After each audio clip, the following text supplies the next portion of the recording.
কত বেশি লিল্লাহি তাকবীর। আবরারুল হক আসিফ নামটি সবার কাছেই বেশ পরিচিত। তাকে এক কথায় সেলিব্রিটি বলা চলে। মূলত সবাইকে তার যে জিনিসটা অবাক করে দেয় সেটা হলো তার জটিল বাচনভঙ্গি। সহজ উচ্চারণকেও তিনি ইংরেজির মিশ্রণ করে বক্তব্য উপস্থাপন করেন। যাই হোক, তার মতো হওয়া কিন্তু এতটাও সোজা না। তবে ইসলামিক লেবাসে তার এই কাজগুলো হওয়ায় তাকে নিয়ে বেশি বিতর্ক করা হয় সোশ্যাল মিডিয়ায়। আসুন জেনে নিই তার সম্পর্কে। আসিফ হুজুরের জন্ম খুলনা জেলায়। উনি প্রথমে মামুনুল হক ও হাফিজুর রহমান সিদ্দিকীর মতো বিখ্যাত বক্তার বক্তব্য দেওয়ার ট্রাই করতেন।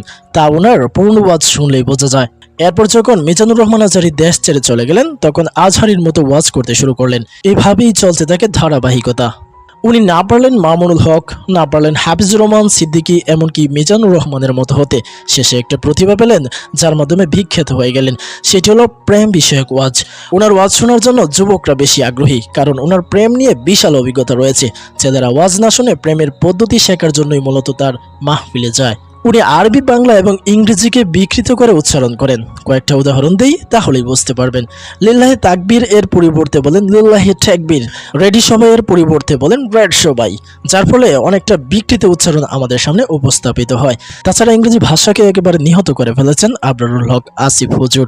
মাহফিলে উনি অফ টপিকে বেশি কথা বলেন। উনি ওনার বক্তব্যে বলিউড হলিউড নিয়ে যতটা রেফারেন্স দেন, ততটা কোরআনেরও দেন না।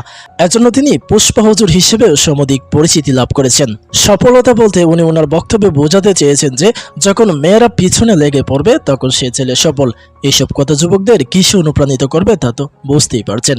অনেকে বলেন উনি তো উচ্চ লেভেলের মেয়ে বিশেষজ্ঞ, আর ছেলেরা তো একজন শিক্ষক পাইল যার কাছ থেকে হালাল প্রেম সম্পর্কে জানতে পারবে। উনি কিন্তু এইসব করে বিখ্যাত হয়েছেন, যেখানে আমল বন্দুকের কথা খুবই কম থাকে, যা যুবকদের ধ্বংসের দিকে ঠেলে দেওয়ার প্রবণতা রাখে।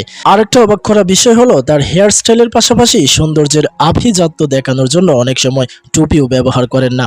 আমার কাছে এই বিষয়টিকে জঘন্য লাগে। যাই হোক, প্রিয় দর্শক এবং শ্রোতা মণ্ডলী, আবরারুল হক আসিফ সম্পর্কে আপনাদের মূল্যবান মতামতটি অবশ্যই আমাদের কমেন্ট বক্সে কমেন্ট করে জানাবেন এবং বরাবরের মতো আমাদের সাথেই থাকুন, সঙ্গেই থাকুন। ধন্যবাদ।